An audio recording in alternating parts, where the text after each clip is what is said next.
Could you say something about the use of social media like MySpace, Facebook, LinkedIn, and so forth with respect to marketing activity? Interestingly, one of the most important things about social media as a channel is that it, aside from all of its intricacies of defining itself by the user-generated content that we put up there and the friends and relationships we invite into our lives, it's sort of the portal world that we had in the past, but with the added value of our friends and relationships.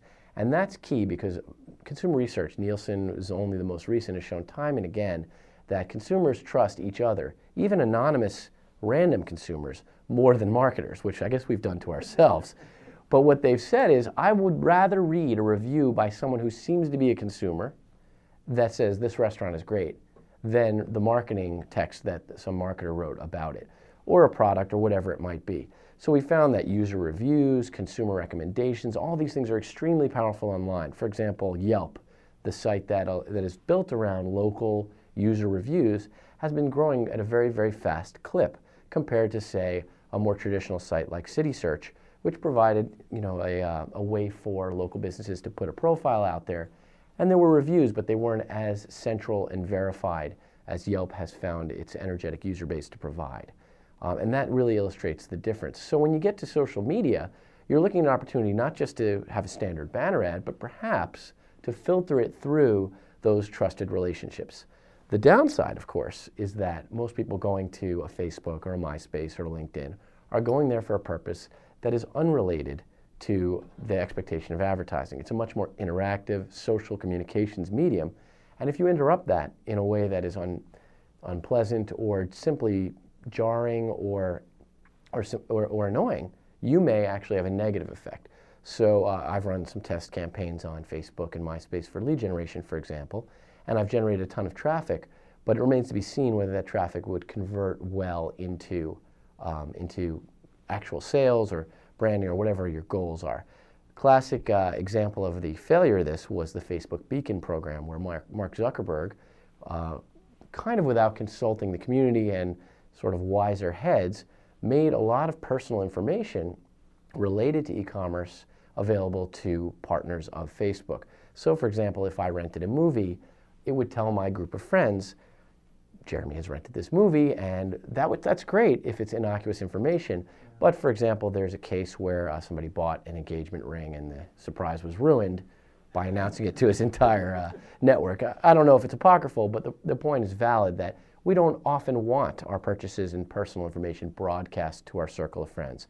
So the balance has to be found between, first of all, opt-in and non-interruptive advertising and participation by brands. And also we need to start measuring and figuring out just what the value is in social networking for marketers and brands. It's great that Doritos may have millions of friends or a billion followers on Twitter, but really what does that translate into in terms of our marketing goals? It's a nice PR stunt. Maybe it gets us some press, maybe it lets us know that we have some people recognizing our efforts. But ultimately, down the road, when this becomes more of a traditional channel, it's going to have to be because the measurement showed that our customers are responding positively in the ways we want. It seems like there's such a lot of change going on in internet marketing. How would you suggest that a conscientious marketer keep up with all of this change and stay relevant?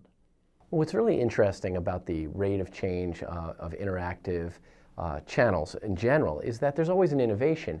And some of these innovations come from outside the marketer's toolkit and affect the very channel itself, let's say. So for example, 10 years ago, we had online video, but if you were on a dial-up modem, it really wasn't very valuable to you. So it's the impact of broadband that's really changed the dynamic for a marketer and entertainment consumption online. And I illustrate that because all of the channels are really evolving at all times. New technologies come in to make them more effective. New technologies come in that make the old channels less effective or less impactful. Even more importantly, as consumers, we learn and change our behavior based on it. So whereas somebody might have clicked on a blinking ad 10 years ago when it was first introduced, now we see it as nothing more than annoying. And that behavioral change, the sort of desensitization of the consumer to certain ad channels changes the rates of response. So the ROI ultimately gets affected.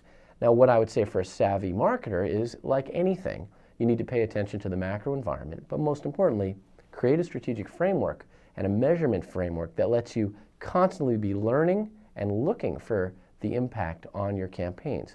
Because oftentimes it can be as simple as a seasonal change as to where you allocate your funding on all these channels.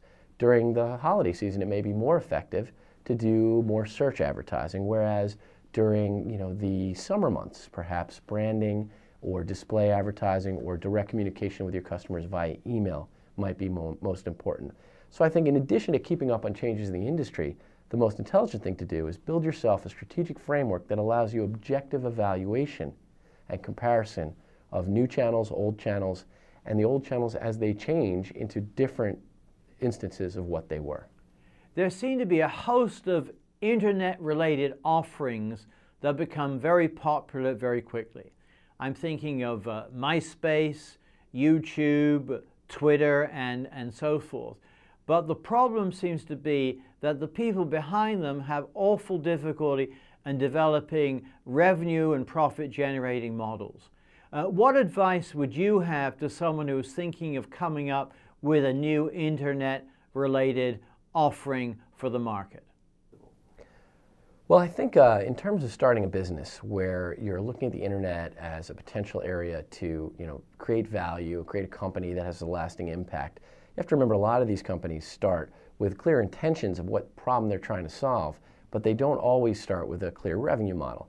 And in today's market especially, I think that isn't always a way to go. I mean, sometimes you can find venture capital to believe in the big idea, but more often the smart way to do it is to find a problem that's really causing pain. And now that there's a lot of very established businesses spending real money online and in its surrounding marketing areas, you can find these problems, define them, and come up with a value proposition that people are willing to pay for.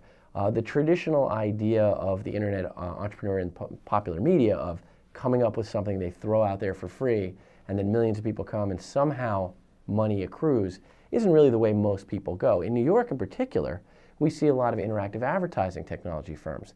And these companies come up with a better way to skin the cat or to carve the apple, whatever your metaphor is. They find a way where they can make your advertising more effective. It could be a better layer of interactivity. It could be anything, really. The important thing is what they do is they target companies that are already spending money on something that they have a value attached to and say, hey, we can make this more valuable. Because then the piece of that transaction that you can keep as a company is very obvious. And as long as the market is there, you'll be able to become profitable and build a company on that. Classic example of a company that didn't start out getting the revenue from where it does now is Google. Google started out in search licensing a better search technology to the giant portals. And back at the time it did this, search was considered a feature of portals. Wasn't even considered that essential a feature. Every portal had a million different things, stocks and finance and entertainment and search. And Google made a decent living licensing that technology out. Unfortunately, what the portals found out is people really did consider search a destination, and what Google did was offer it out to the public as well. But they had a great relevance in search and great user interface that made it easy to use, so consumers liked it, but there was no revenue model attached to it. And people sometimes forget a little-known company called GoTo.com that built a business model on paid advertising. Just like we see on the right side of the screen in Google today, their entire model was based on the thought that maybe marketers would be willing to pay to appear higher in the listings. Well, this was a great concept, but it only appealed to the marketers. It didn't solve the problem of the users. So when Google reached out and took that concept and applied it to its existing base that it really hadn't thought about monetizing previously, other than licensing fees to bigger players, suddenly you created the growth engine that was Google. So sometimes these good ideas don't often lend themselves immediately to that revenue model. And I guess that kind of contradicts the way I would start a business. But you have to remember that a lot of times you don't know where it's going to go until you get there. And the market itself changes. So for example, Twitter. Twitter right now, everybody is making a gigantic fuss over, and how are they going to ever generate revenue? Well, they've clearly created something that people value. And there are other people who are creating things in their ecosystem, whether it is ways to monitor Twitter, whether it's ways to manage Twitter, that are of additional value to those folks. So Twitter's choice right now seems to be, how much mass adoption can I create and get funded to create by venture capitalists before I have to make that decision. And who knows where the revenue model will come from, but there's been a lot proposed.